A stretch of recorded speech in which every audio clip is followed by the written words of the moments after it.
মহিলাদের স্বাবলম্বী করতে প্রতি মাসে ৩,০০০ টাকা করে আর্থিক সহায়তা প্রদান করা হবে। নতুন জুমলা।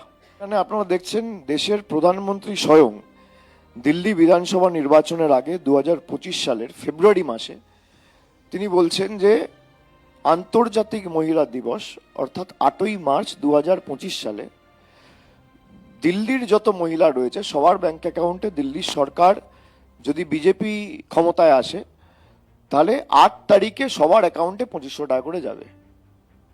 আজকে 2026 সালের এপ্রিল মাস, প্রায় 14 মাস হয়ে গেছে, একজন মহিলা 5 পয়সা পায়নি।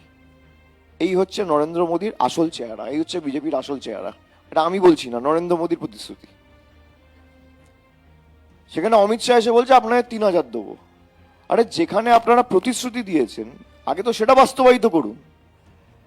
আপনি মহারাষ্ট্রে বলেছিলেন যত মহিলা আছে সবাইকে আমরা 2,000-2,500 করে দেবো। সার্ভে সমীক্ষার নামে সমীক্ষা করতে গিয়ে 90 লক্ষ মহিলাকে বাদ দিয়ে দিয়েছেন। এগুলো তো পাবলিক ডোমেনে রয়েছে, জনসমক্ষে রয়েছে।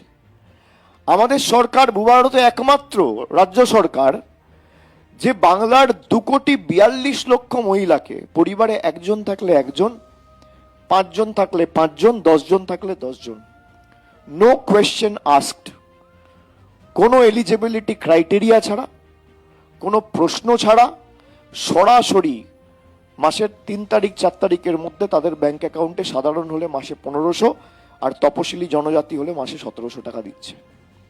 আপনি একটা রাজ্যে করে দেখান, আমাদের চ্যালেঞ্জ। আমি তো কোনো সভা থেকে বলছি, আপনি করে দেখান। আপনি তো দিল্লিতে বলেছিলেন 2,500 দেবো, তো দিল্লির মুখ্যমন্ত্রী তো এখানে এসে প্রচার করছে আর দিল্লির মহিলারা টাকা পাচ্ছে না। বিজেপির প্রতিশ্রুতিপত্র হচ্ছে কোনো রাজনৈতিক দলের ম্যানিফেস্টো বা ওই প্রতিশ্রুতিপত্র না, এগুলো হচ্ছে ওই চিটফান্ড সস্তার কোম্পানিগুলো রয়েছে, চিটফান্ডের প্রতিশ্রুতিপত্র। 1 লাখ টাকা লাগান 5 লাখ টাকা পাবেন বলে আপনাকেই সর্বশান্ত করে কেটে পড়বে। এই হচ্ছে মোদির গ্যারেন্টি।